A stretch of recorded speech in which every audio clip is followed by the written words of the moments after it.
Fifth question है, a kite is flying at a height of 60 meter above the ground. The string attached to the kite is temporarily tied to the point on the ground. The inclination of string with the ground is 60 degree. Find the length of string. ये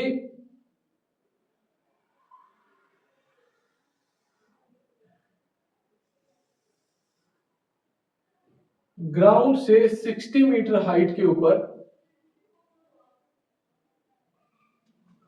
60 metre की height के ऊपर kite flying कर रहा है और उस kite का जो ग्राउंड के साथ एंगल ऑफ इंक्लिनेशन है ये उसे दे रखा है, कितना है 60 डिग्री। इसको बोलेंगे ए, ये बी और ये सी। अब एंगल के सामने वाली साइड है तो ये तो परपेंडिकुलर होगा, ये बेस होगा और ये हाइपोटेन्यूज होगा। आपको फाइंड क्या करना है, हाइपोटेन्यूज फाइंड करना है। तो गिवन में लिखेंगे A B equals to 60 metre, angle A C B equals to 60 degree. आपको ये लेंथ ऑफ स्ट्रिंग निकालनी यानी कि ए सी, तो बोलेंगे इन ट्राइंगल ए बी सी, जो फाइंड करना है वो ऊपर और जो गिवन है वो नीचे। तो गिवन कौन है, ए बी इक्वल्स टू, अब देखिए ये परपेंडिकुलर है, ये हाइपोटेन्यूज है, तो परपेंडिकुलर अपॉन हाइपोटेन्यूज होता है साइन। तो हाइपोटेन्यूज अपॉन परपेंडिकुलर क्या हो जाएगा, कोसेक 60 डिग्री। और AC equals to AB into cosec 60 degree. अब AB की वैल्यू कितनी है 60 और साइन 60 की वैल्यू होती है √3/2, तो कोसेक 60 की वैल्यू हो जाएगी 2/√3। तो इसको कैसे लिखेंगे, 120 अपॉन √3। अब √3 से मल्टीप्लाई कर देंगे, √3 से डिवाइड कर देंगे, तो ऊपर तो आ जाएगा 120 √3 और √3 की √3 से मल्टीप्लाई करेंगे 3 और 3 से 40, तो ये आ जाएगा 40 √3। आप लिख भी दोगे, the length of string is 40 √3 metre. फिर देख लीजिए, एक काइट फ्लाइंग कर रहा है अर्थ की सरफेस से 60 मीटर ऊपर और उसकी जो स्ट्रिंग है वो ग्राउंड पे एक पॉइंट के साथ कितने डिग्री का एंगल बना रही थी, 60 का। तो कहता है लेंथ ऑफ स्ट्रिंग निकालिए। तो इस चैप्टर में हमने आपको सिखाया है कि जिसकी वैल्यू आपको निकालनी होती है उसको ऊपर लिखेंगे, जिसकी वैल्यू गिवन है उसको नीचे लिखेंगे। अब परपेंडिकुलर अपॉन हाइपोटेन्यूज होता है साइन, तो हाइपोटेन्यूज अपॉन परपेंडिकुलर क्या हो जाएगा, कोसेक 60, वैल्यू सब्स्टिट्यूट कर दी, तो ये आपकी लेंथ ऑफ स्ट्रिंग होगी।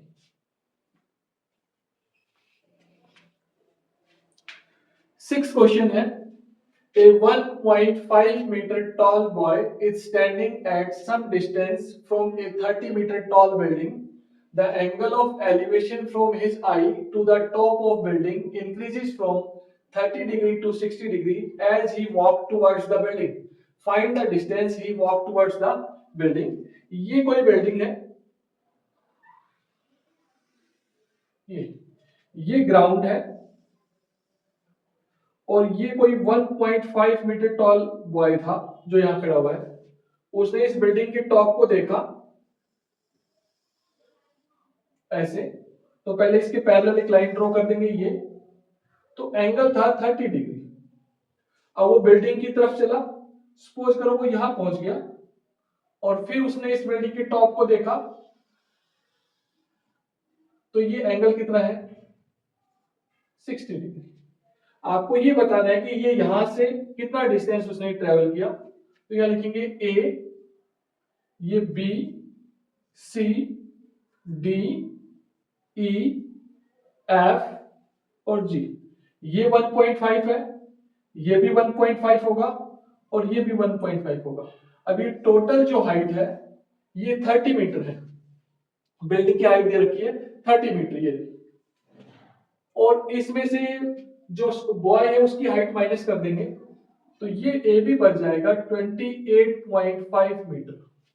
तो सबसे पहले हम लिखेंगे AC इक्वल्स टू 30 मीटर और ए बी कैसे आएगा, A B equals to A C minus B C. अब ए सी की वैल्यू कितनी है 30 और बी सी की वैल्यू कितनी है 1.5, इसको सब्ट्रैक्ट करेंगे तो 28.5 मीटर। इसी तरह से F G equals to D E equals to B C equals to 1.5 metre. Angle A F D equals to 30 degree और एंगल ए डी बी कितना है 60 डिग्री। और वैसे भी जब कोई बिल्डिंग होती है दूर से आप उसको देखते हो तो एंगल ऑफ एलिवेशन कम होता है, जैसे जैसे आप उस बिल्डिंग के पास जाओगे तो एंगल ऑफ एलिवेशन क्या होता है इंक्रीज होता है। इसी वजह से 30 से क्या हो गया 60। आपको ये डी एफ की वैल्यू निकालनी है। तो सबसे पहले in triangle A B D में डीबी की वैल्यू निकालेंगे, डीबी, और गिवन क्या है ए बी। अब ये एंगल है तो एंगल के सामने वाली साइड क्या होगी परपेंडिकुलर, ये क्या होगा बेस। तो परपेंडिकुलर अपॉन बेस होता है 10, तो बेस अपॉन परपेंडिकुलर क्या हो जाएगा cot 60 डिग्री और dB equals to AB into cot 60 degree और dB इक्वल्स टू AB की वैल्यू है 28.5 और cot 60 की वैल्यू होगी 1/√3 यानी कि 28.5 अपॉन √3। इसका रेशनलाइजेशन कर देंगे, √3 से मल्टीप्लाई कर देंगे, √3 से डिवाइड, तो ये आएगा 28.5 √3 अपॉन 3। 3 से इसको डिवाइड करेंगे, 3 9 से 27 और 3 5 से 15, तो ये आएगा 9.5 √3 मीटर। अब in triangle A F B में बी एफ निकालेंगे और गिवन क्या है ए बी, फिर वही क्या होगा cot और 30 डिग्री। अब B F equals to A B cot 30 degree, A B की वैल्यू क्या है 28.5 और cot 30 की वैल्यू होती है √3, तो बी एफ आ गया आपका 28.5 √3 मीटर। लेकिन हमें तो डी एफ निकालना है, तो इस बी एफ में से ये बी डी डिस्टेंस माइनस कर देंगे तो क्या आ जाएगा डी एफ, क्योंकि वो यहां से यही गया है, यहां से उसने देखा तो एंगल क्या था 60 डिग्री, तो आप बोलोगे D F equals to B F minus B D. अब बी एफ की वैल्यू क्या है 28.5 √3 माइनस 9.5 √3, दोनों में कॉमन क्या है √3, तो 28.5 माइनस 9.5 √3। अब 5 में से 5 माइनस करेंगे क्या आएगा 0, फिर डेसिमल या कैरी ऑन लेंगे, 18 में से 9 माइनस करेंगे तो 9 और 1 और बाहर क्या है √3, तो आंसर क्या आ जाएगा 19 √3 मीटर। लिख भी दोगे ही वॉक्स टुवर्ड्स द बिल्डिंग, कितना 19 √3 मीटर।